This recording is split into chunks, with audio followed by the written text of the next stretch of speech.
Hey guys, it's Tanya. Sorry the lighting and sound aren't great. I can't fix it at the moment, but if I don't do this now, I will never do it. For any random people who have found this video, I'm from Southern California and have been living in Japan teaching English for the past 2 years. Moving on! I know that when I was first getting ready to come here, a lot of people told me that I needed to do a blog or a vlog so that I could keep everyone up to date on what was going on and what I was doing. To be honest, I'm quite bad with journal type things, which I said at the time, because I always stop at some point, and then the longer I go between entries, the guiltier I feel until I put it off completely and the whole idea dies. That, combined with the fact that I wasn't entirely sure anyone wanted to see something like this from me, kept me from doing anything like it until now. I've posted pictures to Facebook, and I've sent a lot of actual mail and packages to people, though I've been pretty bad about email, I'm sorry. But there's actually a lot of pretty cool things going on that I'd love to share with you guys. I can't promise that it'll always be interesting, since this isn't a vacation situation and I'm not consistently traveling and trying new exotic things, though admittedly this probably would have been better when I first arrived, and things that I now take for granted as common occurrences were new and exciting. But I don't have a time machine. If you have any questions about Japan, please feel free to ask. I know a lot of people have asked me questions, but just because I've answered it for someone doesn't mean I've answered it for you, so please feel free. Also, to warn/remind everyone, I do live in a very rural area, so my knowledge about city life is very limited. While I visit them frequently, my base knowledge is definitely going to be countryside.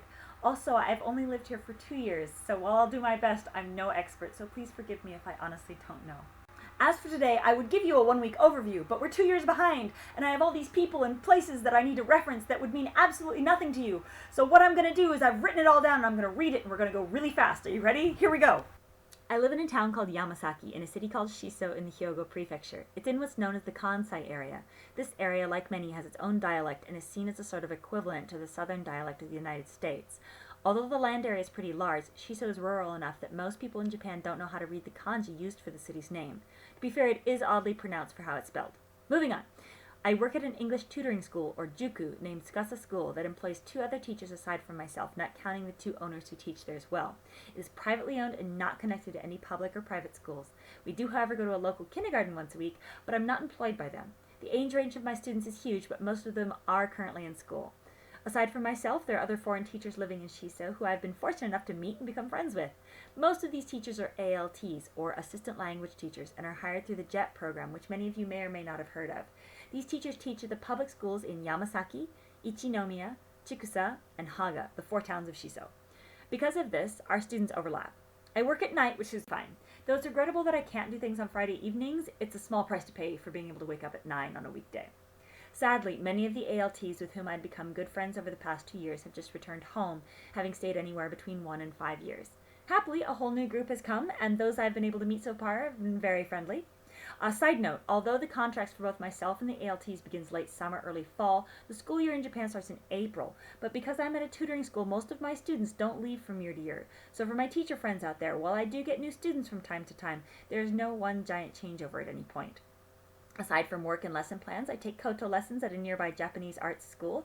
A koto is a long, wooden, traditional stringed Japanese instrument. I may possibly upload videos if I have nothing else interesting to say, or if you want to hear it, I guess.